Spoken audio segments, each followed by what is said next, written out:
dihapuskan oleh Rasulullah sallallahu alaihi wasallam ialah semangat kekabilahan dia ataupun kita sebut semangat asabiyah dia. Ini sangat dahsyat. Apabila sahaja berlaku pergaduhan, perselisihan faham di antara satu orang daripada satu kabilah, satu orang daripada kabilah lain, tuan-tuan, kabilah masing-masing akan berdiri di belakang kabilah masing-masing, walaupun kabilah-kabilah orang tersebut mempunyai salah, tuan-tuan. Dahsyat. Sebab itu Rasulullah SAW sering menyebut, laisa minna man mata ala asabiyah. Tidak daripada kalangan kami yang matinya dalam memperjuangkan asabiyah. Ketiganya, tuan-tuan, di Mekah ini, tuan-tuan, masyarakat Mekah telah mengalami keruntuhan akhlak yang sangat teruk. Tuan-tuan, mereka minum arak, mereka berzina, mereka berjudi dan sebagainya, tuan-tuan. Sebab itu fokus Rasulullah SAW untuk berdakwah ialah akidah. Dan Nabi SAW, tuan-tuan, dia pergi ke Gua Hira untuk berkhalwat kerana memikirkan keadaan masyarakat. Jadi ketika Nabi berumur 40 tahun, dapat wahyu yang pertama. Bila datang saja wahyu yang kedua, surah Al-Mudaththir, maka Nabi berdakwah secara terang-terangan. Saya sebutkan, tuan-tuan, fokus atau tumpuan Nabi selama 13 tahun di Mekah ini ialah akidah. Sebab itu apabila kekuatan akidah para sahabat Nabi sallallahu alaihi wasallam telah terbina, maka mereka telah mengalami satu perubahan yang cukup besar. Mereka mampu untuk melaksanakan syariat Allah, dan apabila mereka mampu melaksanakan syariat Allah Subhanahu wa taala, maka terbina akhlak. Apabila Nabi sallallahu alaihi wasallam berhijrah ke Yathrib ataupun Madinah, sahabat-sahabat Nabi mengikut Nabi untuk berhijrah bersama-sama, tuan-tuan. Walaupun mereka terpaksa meninggalkan harta benda mereka, walaupun mereka terpaksa meninggalkan sanak saudara mereka, walaupun mereka terpaksa meninggalkan bumi Mekah yang mereka cintai, kerana akidah Islam, maka mereka sanggup untuk mengikut Nabi SAW. Yang keduanya, tuan-tuan, yang seterusnya, tuan-tuan, kita ini bersyukur kepada Allah Ta'ala kerana dilahirkan dalam iman. Oleh sebab ibu bapa kita Islam, nenek moyang kita Islam, kita jadi orang Islam. Tuan-tuan, ramai orang yang tidak Islam, tuan-tuan, macam di Jelebu ini, tuan-tuan. Ataupun di kampung-kampung, tuan-tuan, rata-rata tempat banyak, sahabat-sahabat lama kita ni, tuan-tuan, yang tidak Islam hanya kerana ibu bapa mereka Islam. Mereka tidak Islam, tuan-tuan. Lebih-lebih lagi apabila kita tak menyampaikan dakwah kepada mereka, maka mereka terus-menerus dalam keadaan yang tidak beriman, tuan-tuan. Jadi dilahirkan dalam Islam ini merupakan satu rahmat Allah yang sangat besar. Tetapi walaupun dilahirkan dalam iman ini merupakan rahmat Allah yang sangat besar, tuan-tuan, tetapi iman yang kita warisi tidak kuat. Dia mudah saja hilang daripada diri kita kalau ada ujian-ujian yang datang kepada kita, na'udzubillah. Mungkin iman yang kita warisi ini akan hilang, tuan-tuan. Seperti telah berlaku dalam banyak peristiwa-peristiwa di mana ada orang-orang Islam yang murtad, tuan-tuan. Saya berhubung dengan rakan saya di Indonesia, dia kata di kalangan orang-orang Jawa di Indonesia ni banyak yang masuk Kristian, tuan-tuan. Bahkan ada Pak Kiai pun dipanggil Kiai Sadraj, yang berjaya untuk mengkristenkan orang-orang Jawa di Indonesia, tuan-tuan.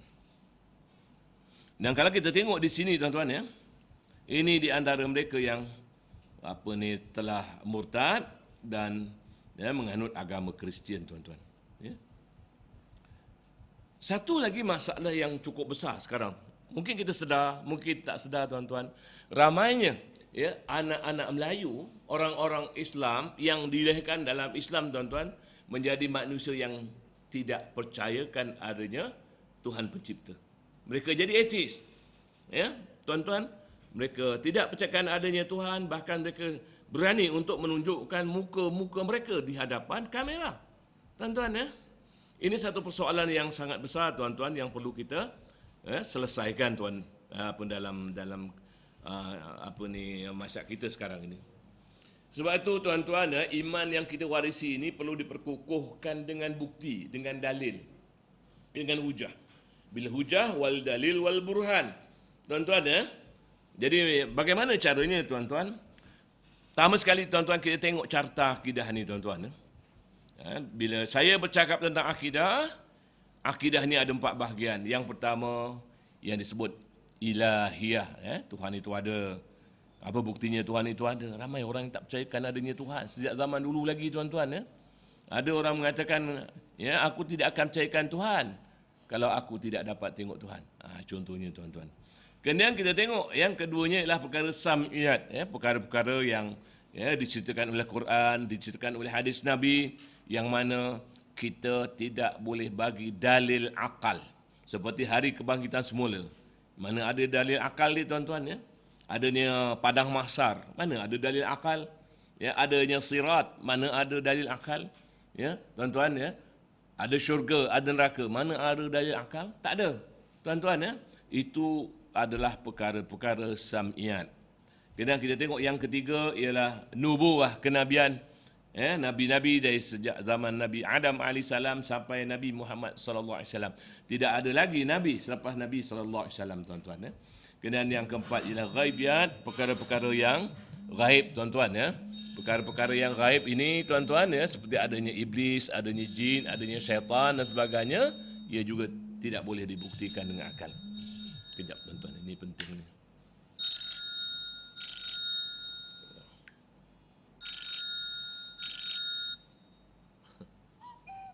Ini berkaitan dengan apa tu? Kabel, tuan-tuan, kejap ya. Hilang tak nombor tu.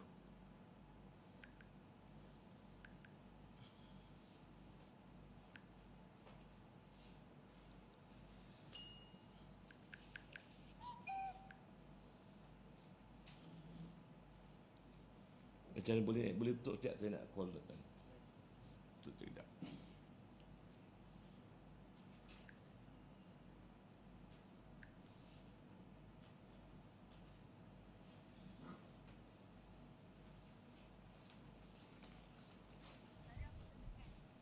Okey.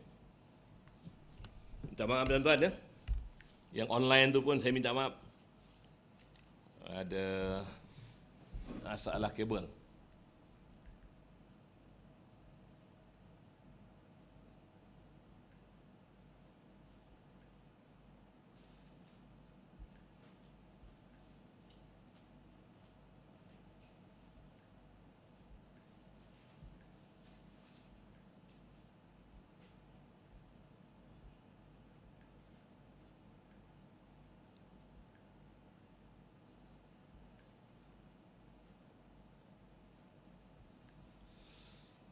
Baik, disambung, tuan-tuan.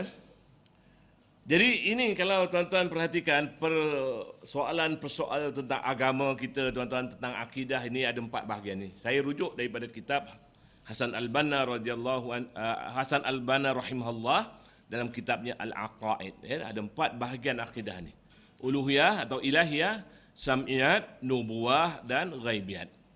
Jadi, tuan-tuan, apabila kita yakin kepada perkara ini, tuan-tuan, kita yakin sepenuhnya kepada perkara-perkara yang terdapat di dalam akidah Islam ini, maka kita akan mematuhi syariat Allah Subhanahu wa taala. Yang wajib kita akan lakukan seboleh-bolehnya. Yang haram kita kena tinggalkan semuanya. Yang sunat kita cuba buat, tuan-tuan. Yang makruh kita tinggalkan, tuan-tuan. Dan apabila kita mematuhi semua ini, tuan-tuan, maka terbinalah akhlak yang mulia. Jadi, akhlak sebenarnya berasaskan kepada akidah, tuan-tuan. Sebab itu, tuan-tuan, kalau ada isu-isu akhlak dalam masyarakat kita, kita mendengar ramai anak-anak Melayu yang terjerumus dalam lembah maksiat, contohnya berzina, tuan-tuan, berjudi, minum arak dan sebagainya. Maka yang kita nak troubleshoot maknanya kita nak perbaiki ialah bahagian akidahnya. Jadi kita tidak bercakap semata-mata tentang syariat, tetapi kita bercakap tentang akidah. Bagaimana caranya kita nak kukuhkan akidah supaya dia patuh kepada syariat? Tuan-tuan, apabila kita melihat carta akidah ni, tuan-tuan, yang saya sebutkan tadi, ini dia, tuan-tuan.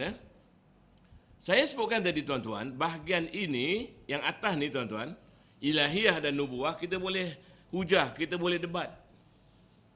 orang-orang yang ateis, profesor-profesor yang ateis tuan-tuan, akhirnya dia mula percayakan adanya Tuhan apabila sampai satu peringkat yang mana dia tidak boleh menjelaskan. Contohnya tuan-tuan, kalau di dalam setiap benda hidup ni tuan-tuan, termasuk manusia, ada sel badan kita. Dalam sel itu tuan-tuan ada nukleus, dalam nukleus ada bahan yang disebut DNA.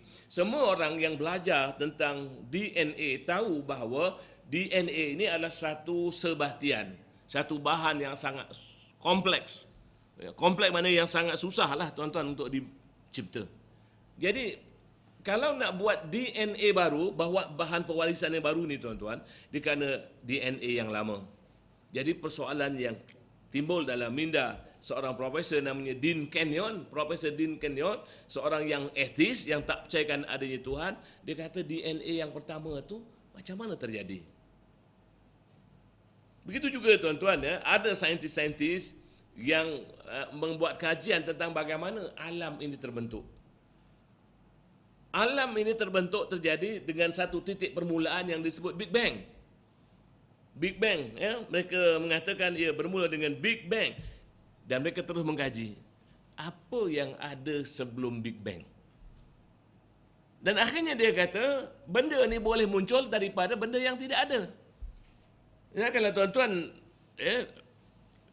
mengkaji ataupun mengetahui sifat Allah ataupun kita sebut al-asmaul husna Allah, satu daripada al-asmaul husna Allah ialah apa? Al-badi'. Al-badi' itu apa dia tuan-tuan? Pemula daripada sesuatu yang tidak